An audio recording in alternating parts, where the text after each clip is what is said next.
de los gobernadores, bueno, hay alguna preocupación justamente por la segunda dosis que debería de ya aplicarse a lo que es el personal de salud.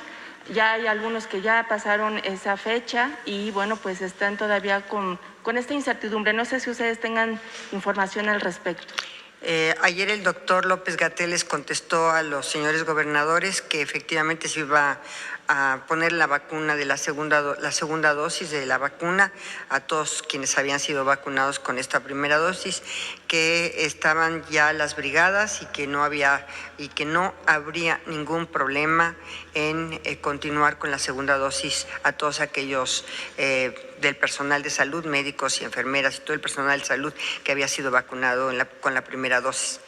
Pero ya está la fecha establecida, digamos. No, pero ya estamos en eso. Ayer, con toda precisión, fueron, yo creo que casi 2 horas, no, 2 horas con los gobernadores y la explicación prácticamente fue únicamente el doctor López-Gatell quien les aseguró, porque yo estaba ahí presente, les aseguró con toda puntualidad que serían vacunados en la segunda dosis. Eso es definitivo. Bien, y finalmente nada más, respecto a la atención que se tiene que dar a los derechohabientes, ya sea del ISSSTE o del Seguro Social, en medio de este contexto de la pandemia de COVID-19, digo, hace unos días vimos pues un caso lamentable que se dio en el Hospital Magdalena de las Salinas, pero que al final del día quizá puede causar un poco de incertidumbre en el sentido de los derechohabientes al no tener como la atención privados, dijo, precisa o en el momento que se requiere. El presidente había comentado que iban a empezar a dar la apertura a estas citas, que los pacientes que de otros padecimientos que no fueran COVID iban ya a comenzar nuevamente, digamos, estas consultas de manera constante. ¿Están ya estableciendo esta estrategia? ¿Cómo están trabajando esta situación en el sector salud? Mira, en este momento afortunadamente tenemos aquí al director general del Seguro Social. Entonces yo le pediría a Zoe Robledo que pudiera contestarte esta pregunta. Gracias. Sí, muchas gracias. Y sin duda ha sido un tema que en todo el mundo ha tenido mucha atención y hay estrategias y México no es la excepción. La Organización Mundial de la Salud en noviembre del año pasado hizo un comunicado en donde calculaba que el 90% de los países había disminuido hasta en 50% los servicios y las atenciones de otros padecimientos distintos al COVID. Desde el año pasado también la Secretaría de Salud y todo el sector se publicaron y están públicas en la página de coronavirus la guía de continuidad de operaciones, que no es otra cosa más que el proceso de desreconversión, cómo las instituciones de salud vamos y estamos recuperando espacios de servicio vinculado a los semáforos epidemiológicos. Esto no significa en ningún momento que se hayan suspendido completamente los servicios. Se disminuyeron, sí, pero no se suspendieron. Déjeme darle un ejemplo. El año pasado en el IMSS hicimos 700 intervenciones quirúrgicas, 700,000. Pero en 2019 habíamos hecho 1,400,000. Dimos alrededor de 9 millones de consultas de especialidad y de medicina familiar, pero el año anterior dimos el doble. Entonces, en general, nuestro cálculo es que la disminución de nuestros servicios está alrededor del 35%, pero no se han suspendido. Las urgencias continúan, tanto para COVID, pero para otros eventos.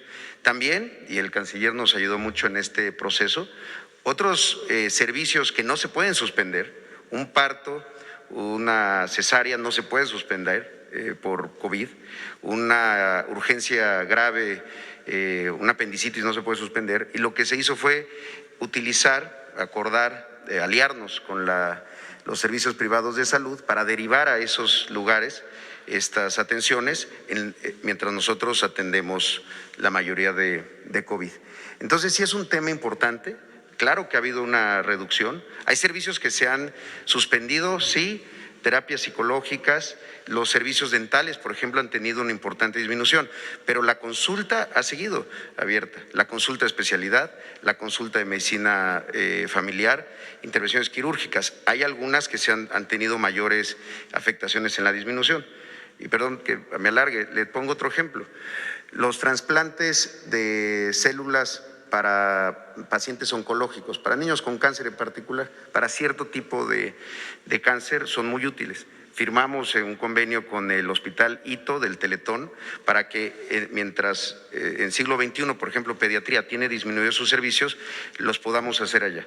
Y está funcionando bastante bien, se están refiriendo para allá. Entonces, hay una atención, no estamos empezando nada. Nunca se ha suspendido completamente, si no estaríamos realmente con un déficit muy difícil de remontar. Y si me lo permiten, porque lo mencionó usted sobre el tema de Magdalena de las Salinas, el día de ayer emitimos un comunicado que me permitiría, es muy breve, darle lectura, son solamente 4 puntos. El primero tiene que ver con que la Fiscalía General de Justicia de la Ciudad de México inició una carpeta de investigación relacionada con estos hechos y el Instituto va a dar cumplimiento inmediato a cada requerimiento que a efecto formule la autoridad ministerial. En segundo lugar, el Instituto Mexicano del Seguro Social ya dio desde el día de los hechos vista al órgano interno de control para que determine las responsabilidades que dieran lugar. Y un tema también muy importante es que en el IMSS continuamos con el desarrollo de una investigación interna de carácter laboral a 3 trabajadores que estuvieron involucrados ante una posible negativa de servicios. Instruí a la Dirección Jurídica Normativa de nivel central que atrajera esa investigación ante presuntas inobservancias de la normatividad institucional, pues que establece claramente criterios y principios sobre la atención médica, la no discriminación, la sensibilidad, la ética y el profesionalismo de nuestros trabajadores hacia las personas. Y estamos trabajando también de manera coordinada con la Comisión Nacional de los Derechos Humanos y estamos pendientes de cualquier requerimiento que tuviéramos de este órgano garante a una queja de oficio que iniciar. Además, comentar que la titular de nuestra unidad de atención al derecho habiente estableció ya desde hace un par de días de comunicación con los deudos y familiares, pues para externarles lo que creo que todos los que quisiéramos externar, solidaridad, empatía y compromiso para que estos hechos se esclarezcan. Gracias. Gracias. Ahora sí, dos de este lado, ya para irnos. A ver, la de suéter mostaza. ¿Cuál es tu nombre? Buenos días, secretaria. Nayeli Roldán, de Animal Político. Nayeli. Es que con esto de el cubrebocas… Sí, no nos reconocemos.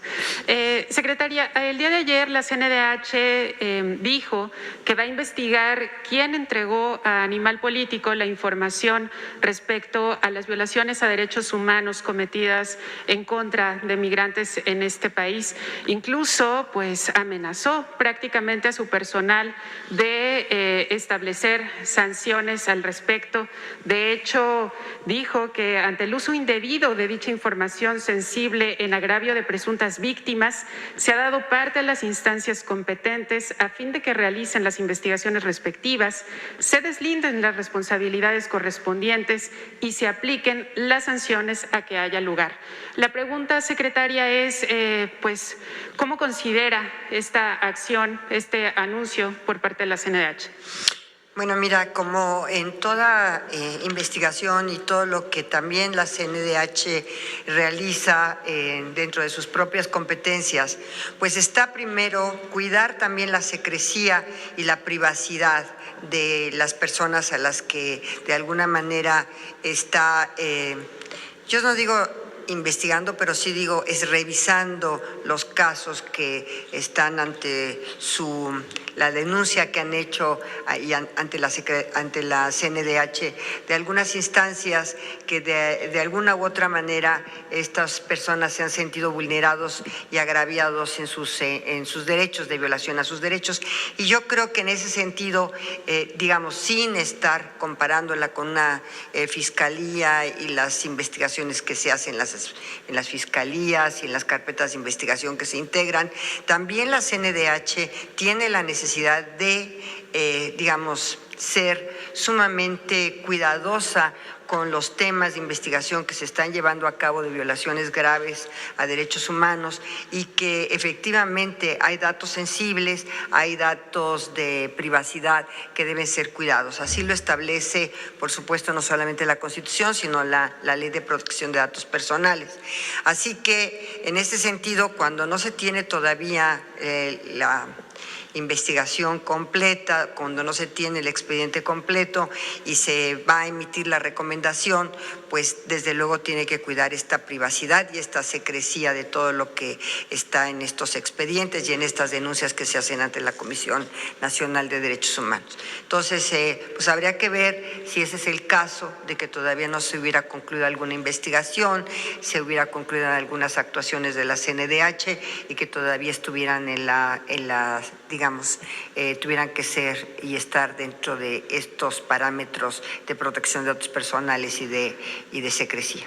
Sin embargo, secretaria, en Animal Político no publicamos ningún dato que revelara la identidad de los migrantes que denunciaron. Prácticamente lo que hicimos fue evidenciar los testimonios que eran acerca de torturas, violaciones y extorsiones que habían sufrido. Nunca publicamos ningún nombre. Incluso más bien se trata de información de interés público que una institución como la CNDH estaba ocultando durante 2 años. Las denuncias fueron de 2019 y 2020. Sin embargo, lo que nos preocupa ahora es más bien que en lugar de que la CNDH emprenda una acción justo para prevenir las violaciones a derechos humanos de los migrantes, más bien está amenazando al personal que tenía a resguardo la información o está más bien amenazando a quien haya entregado la información a un medio de comunicación, como en este caso. ¿No es riesgoso, secretaria, una acción como de esta naturaleza? Yo siempre he sostenido y lo sostuve también en relación a las filtraciones lamentabilísimas que se tuvieron del caso Ayotzinapa en el periódico Reforma.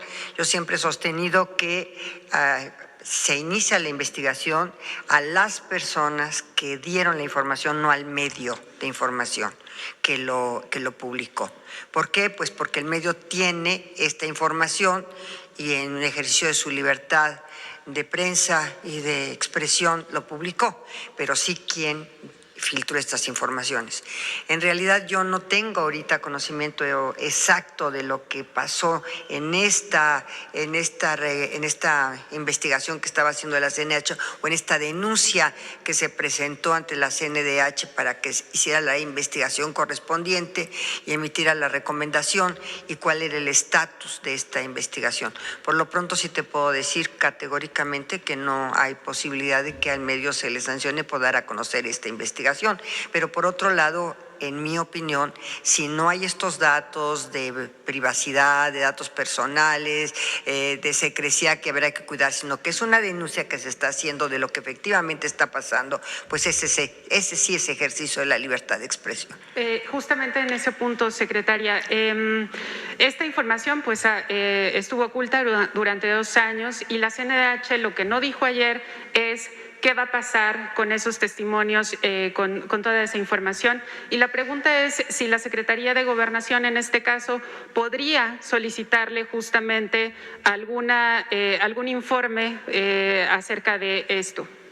Bueno, la CNDH, como otros organismos constitucionales autónomos, pues tienen precisamente esta categoría constitucional o calidad constitucional de ser órganos constitucionales autónomos.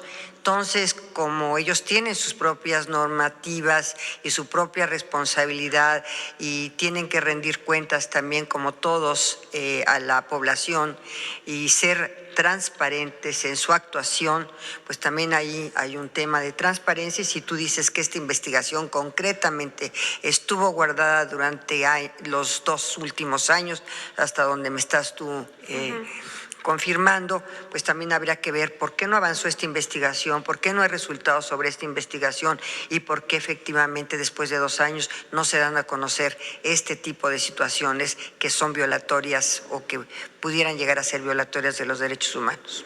Gracias, secretaria. Gracias a ti. Nada más otra persona aquí, tú y ya. Nos vamos porque tenemos que irnos para Querétaro. Buenos días, secretaria. Bueno, pues sobre este tema que se dio ayer, un juez le dicta prisión preventiva justificada a Alonso Ancira, al empresario Alonso Ancira, y permanecerá en el reclusorio norte hasta el próximo martes, que se va a reiniciar, bueno, ya el proceso como tal.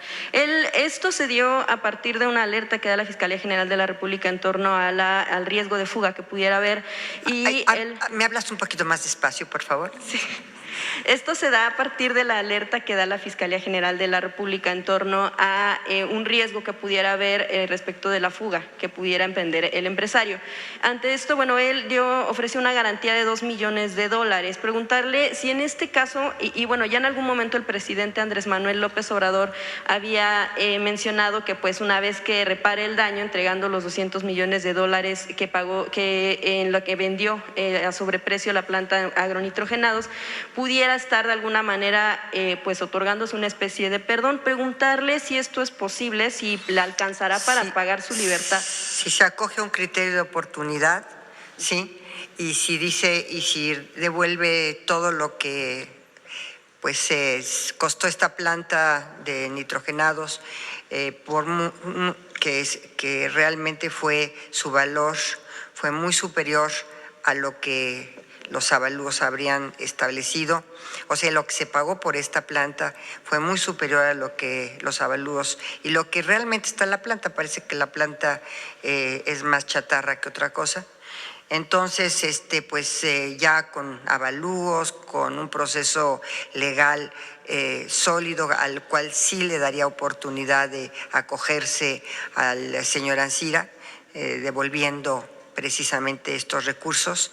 Es aceptar que efectivamente hubo un tema de sobreprecio y hubo un tema de pues enriquecimiento indebido o ilícito, y entonces sí, acogerse a criterios de oportunidad sí podría tener esa opción, porque el sistema de justicia penal acusatorio así lo permite.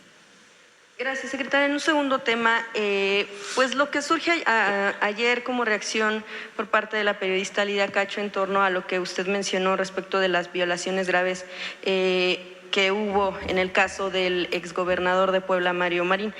Preguntarle, ella lo que ayer mencionaba es que cuando usted estaba como ministra, esto en 2007, que se votó a favor de desestimar una investigación en contra del exgober, pues, y que usted votó a favor de desestimar esta investigación. No fue a favor del gobernador de Puebla o del exgobernador de Puebla, que hay una precisión. No fue a favor del exgobernador de Puebla. De desestimar. Simplemente las violaciones graves. Yo ahí intervine, ahí está en la versión estenográfica que ustedes pueden recuperar. Yo ahí dije que sí había habido violaciones a sus derechos humanos que podrían ser resarcidas a través de los medios ordinarios de defensa, como es el amparo, y que para el parámetro de gravedad de violación graves a los derechos humanos, habíamos resuelto el caso de Aguas Blancas, que era la matanza de Aguas Blancas. La interpretación que se hizo en ese momento del artículo 97 constitucional de violaciones graves fue el parámetro de esta matanza, y que el traslado de ella, que por cierto cuando llegó a Puebla se pagó una fianza y nunca pisó la cárcel. Ustedes saben eso perfectamente, que lo que sí fue verdaderamente terrible fue el traslado desde Cancún hasta la ciudad de Puebla, y que al final del día la Organización de Naciones Unidas dio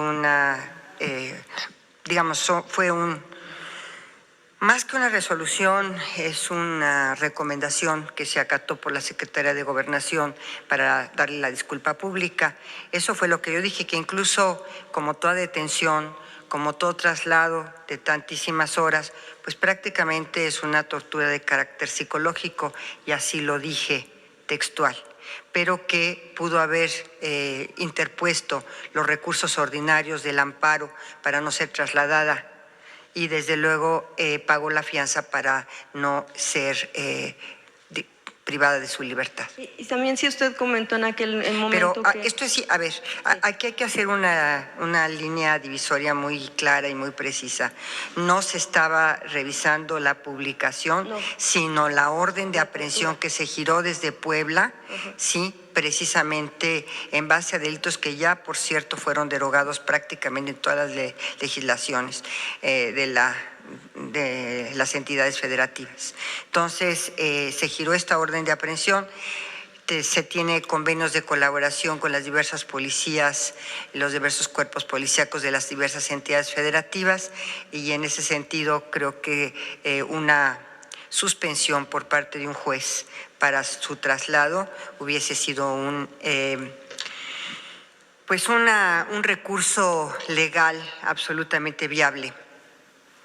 Preguntarle si en ese momento también usted comentó que en efecto, esta tortura pudo no haber sido ordenada por el gobernador y que ahora, bueno, se está comprobando que fue. Yo ayer dije que obviamente todos en este país tenemos derecho a un juicio justo, tenemos derecho a probar, tenemos derecho a la presunción de inocencia y tenemos derecho a un debido proceso y garantía de audiencia, aunque a muchos no les guste ni les parezca que yo insista en los juicios justos y en la presunción de inocencia y en la garantía de audiencia. Solo la última precisión en este tema, en este último tema que tiene que ver con lo de Lidia Cacho. Ayer ella mencionaba que precisamente lo que ella considera es que usted la traicionó como a otras víctimas y también parte de lo que ayer pudimos ver en una entrevista que le hizo Carmen Aristegui a Genaro Góngora Pimentel. Él mencionaba que usted cambió su voto de último momento al expresar la frase "no nos van a dejar" y que por ese voto se desestimó una investigación en contra de Mario Marín. Nada más. Bueno, el voto fueron de 6 ministros, no nada más mío. Cada uno votó en este asunto. Eso fue una situación. Yo no pude haber cambiado mi voto. Sí lo quemé en alguna ocasión, precisamente con el reglamento de energía eléctrica al último minuto, por cierto. Pero en este caso no. Y en este caso lo que hice fue hacer un recuento y una relatoría de lo que le había sucedido a ella desde el momento de su detención hasta el momento en que se puso a disposición de la juez que había girado el orden de aprehensión, cuando se dio la fianza y cuando ella quedó en libertad condicional. Usted le responde entonces que no traicionó, la conciencia tranquila. Ahí está la versión estenográfica, ahí están las actuaciones, ahí está lo que pasó con ella y ahí está el parámetro de gravedad o no de las violaciones a los derechos humanos. Por supuesto, el amparo procede cuando se violan derechos.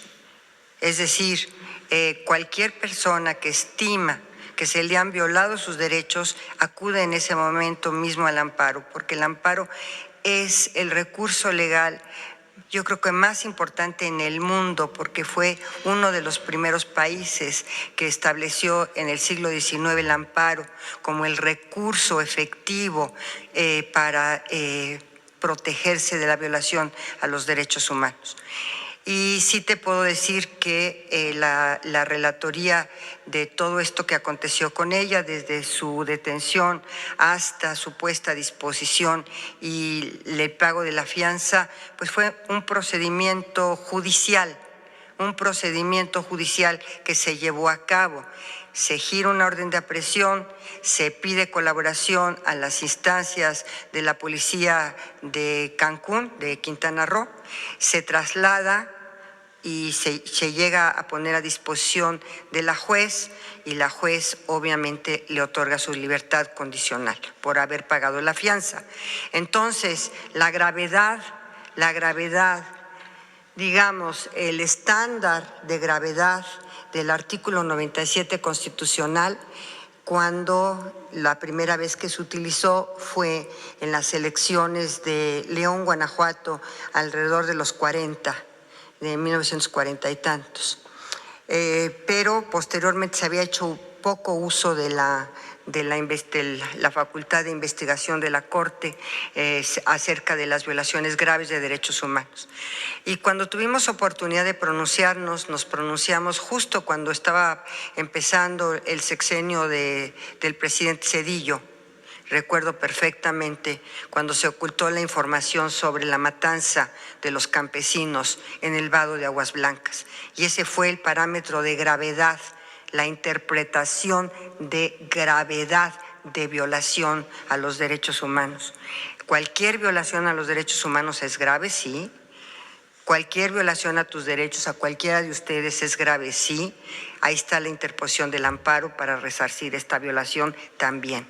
Y yo diría, es un legado de México al mundo el tema del amparo. Entonces, ¿no hubo presiones para que no investigaran? Yo te estoy relatando por qué voté como voté. Muchas gracias.